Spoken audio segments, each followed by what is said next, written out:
Halo, assalamualaikum warahmatullahi wabarakatuh. My name is Nura Runisa. I would like to deliver an informative speech about teenage pregnancy.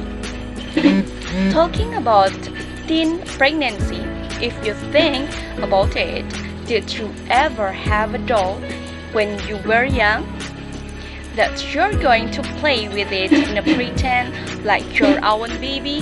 Did your sister ever make you play a baby doll with her, play the role of a mother and take care of all kinds of children?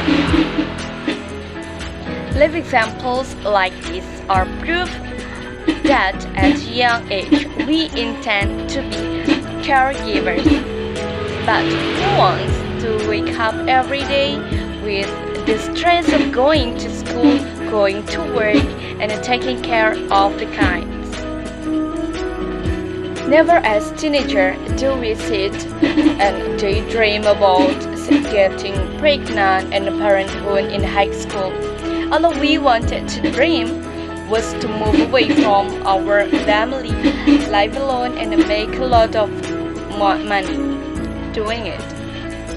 But does reality ever match a dream?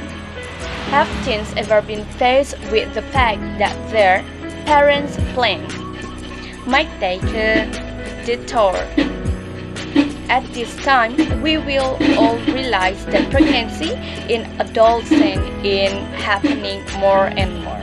The first, I will discuss some of the factors that may contribute to teen pregnancy. Then we will compare the pregnancy statistics and finally discuss the risks of parenting as a teenager. There are two possible factors of teenage pregnancy that would like to discuss. The first is the lack of the sexual education, contraception, and infectious disease.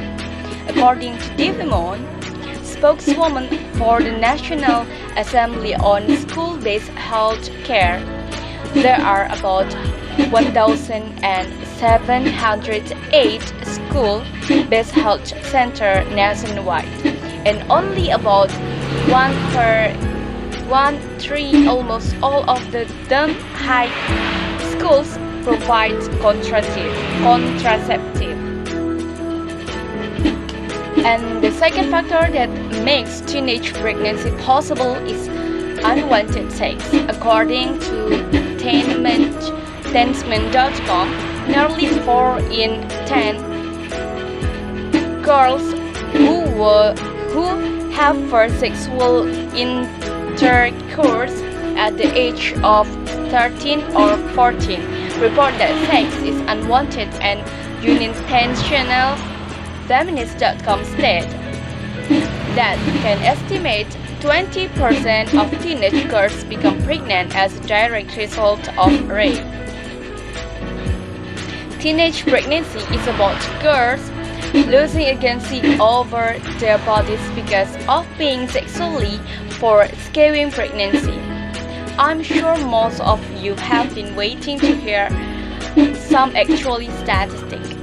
Teensman.com has classic arranged teen pregnancy statistics from several websites and it claims that around 820,000 teenagers get pregnant every year in the US. Pregnant adolescents and their unborn babies have a unique list of medical risks, one of the most important of which is lack of prenatal care. Pregnant adolescent girls, especially those without parental support, are at risk of inadequate prenatal care. Birth defects are a common result of neglecting prenatal care. Another risk of teen pregnancy is high blood pressure, which is also known as pregnancy include hypertension. Due to the developmental immaturity of teenagers, they are more at risk than women in their bones and bottom. Other risks that are taken lightly that should be taken seriously are premature birth, low birth weight babies start postpartum depression and feeling alone and isolated. Now, hope you understand that teenage pregnancy is considering a major epidemic in our society. Parenting at such a young age is becoming more and more common these days. And thank you for listening. Assalamualaikum warahmatullahi wabarakatuh.